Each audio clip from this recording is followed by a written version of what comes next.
Hey everyone, Rho here. Today we discuss the fate of Luthor. Will he face redemption or the Lion's wrath? General spoiler warning to begin, as the events we're discussing today are from across the Warhammer 40k universe. So you have been warned. But with that said, let's just jump straight in. Well, in kicking the week off with a little Dark Angels discussion, I really wanted to continue the theme on to focus on Luthor. His tale is well told, suffering a growing jealousy of Lion L. Johnson, even before the days of the Great Crusade, secretly keeping tomes of Chaos lore, which L. Johnson had ordered destroyed.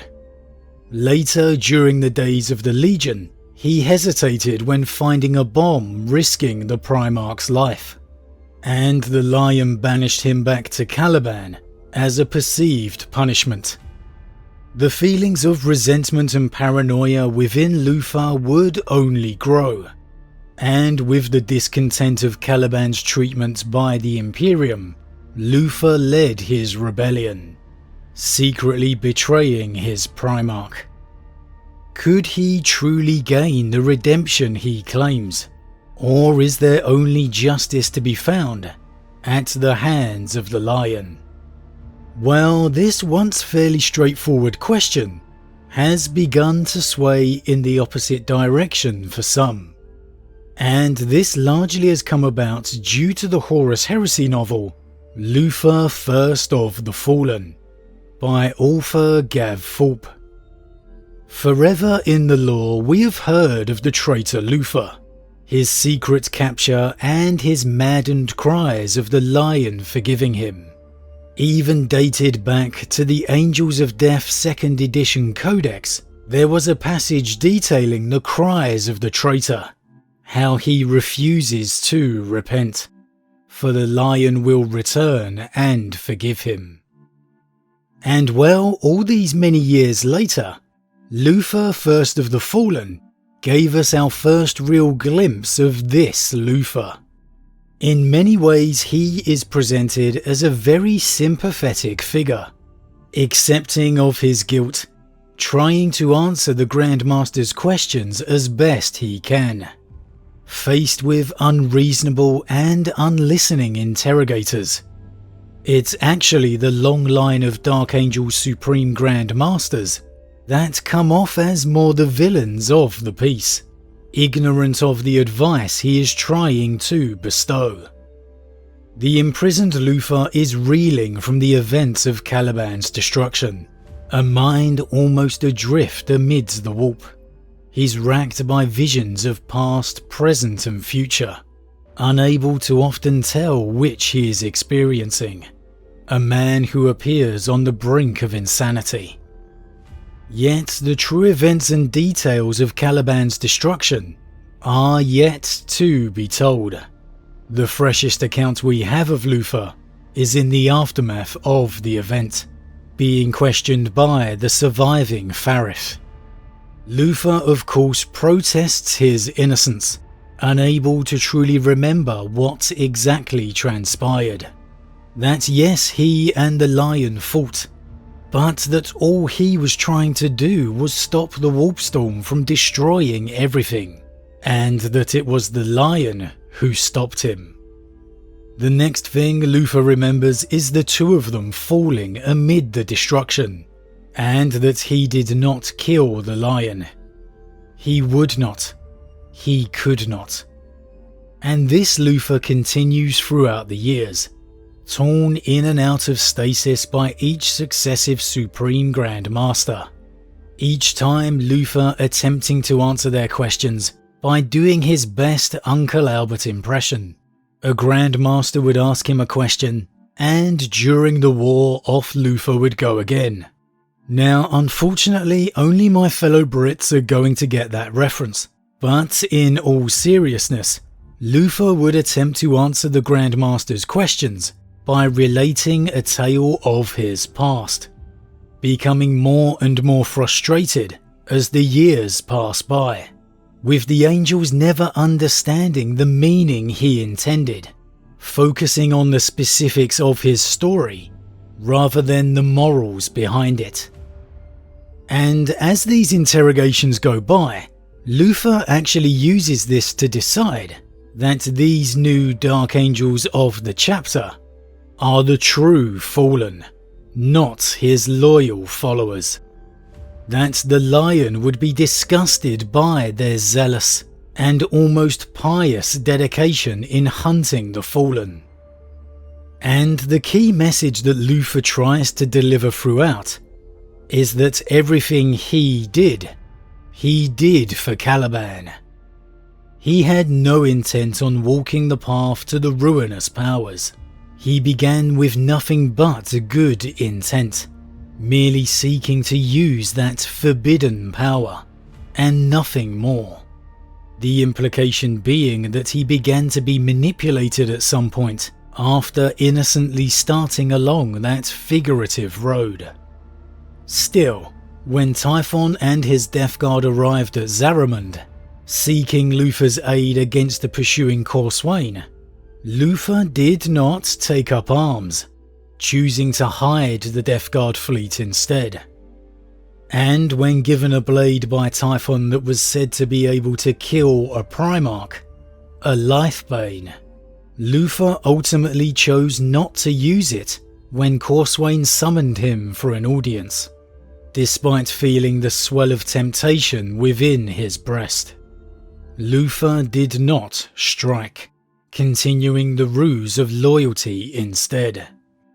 Perhaps most swaying of all for those sympathetic to Luther's cause is that he never attempted to escape the Rock. There were no grand schemes or cooperations with malevolent forces. He merely awoke and found the cell door open, the distant sound of battle arising. He even considers for a moment that maybe Azrael left the door open. Last seen, he was rising and stumbling out of his cell.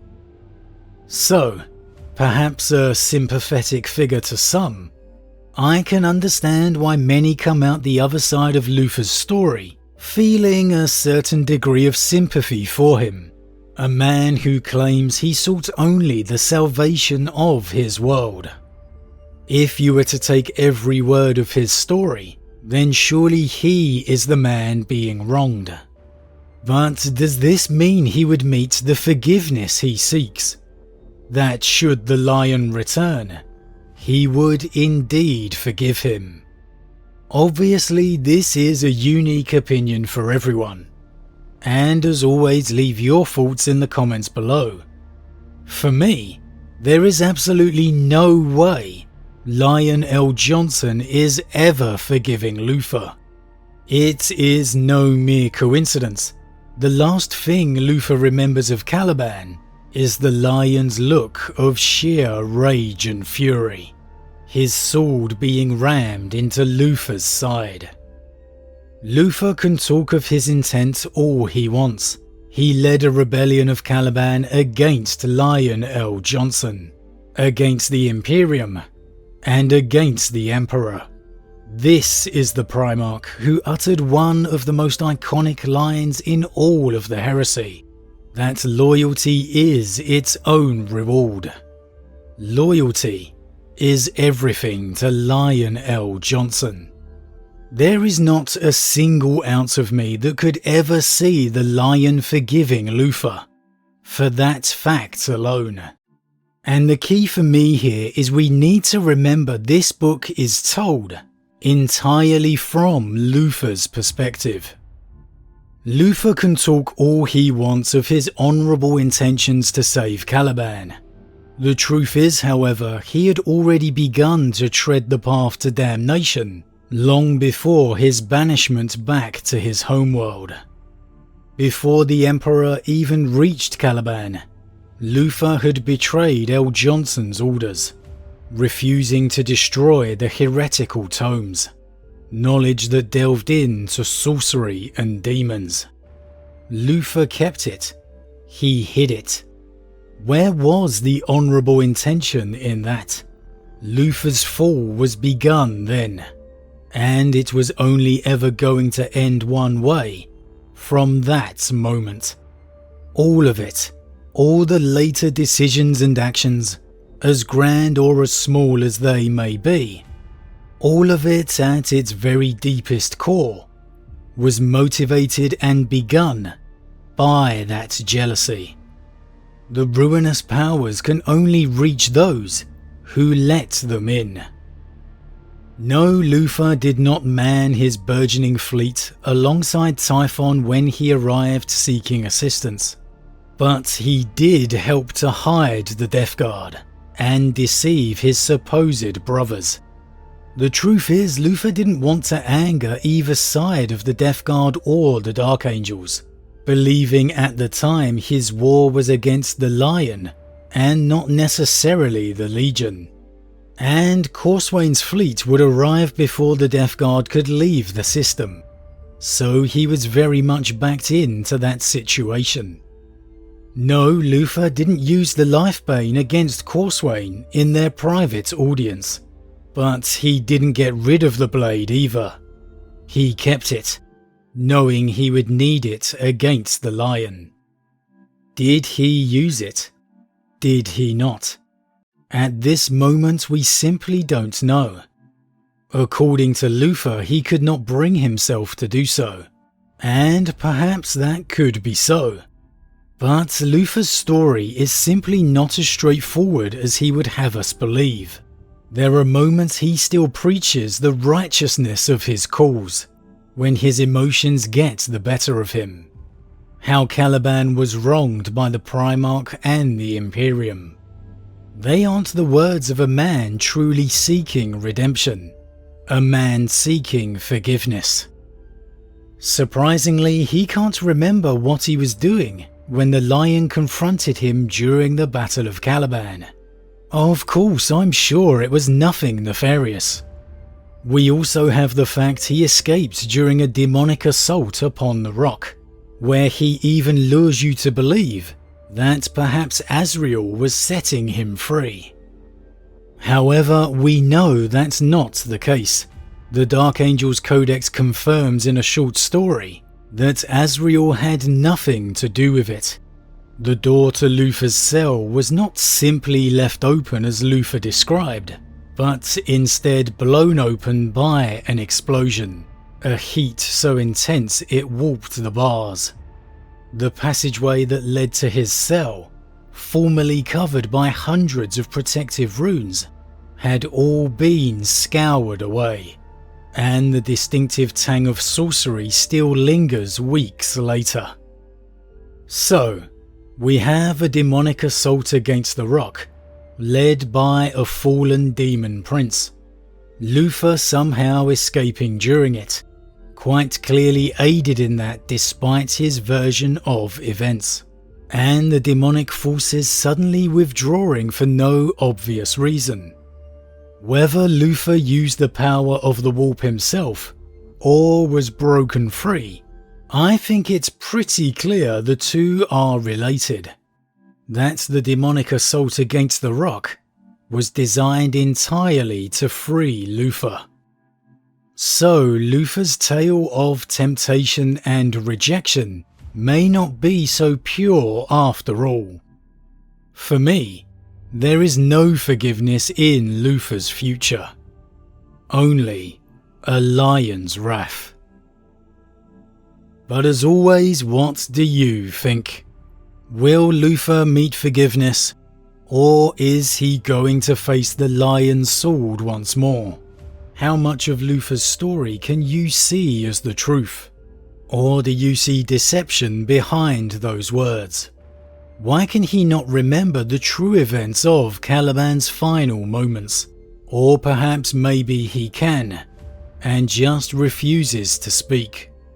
Was the door to Luthor's cell simply left open, and he helplessly wandered through? Or instead is Azrael's account more realistic? That the cell doors were blown open, and the walls of protection scoured away? As always, leave your thoughts in the comments below, I love to read them. Huge thank you to all my subscribers, your support truly means a lot to me, it really does. And if you're new, please consider subscribing to help the channel grow. If you enjoyed this particular vid, then why not drop a like on it too? But with that said, I am off, and I'll see you all again real soon.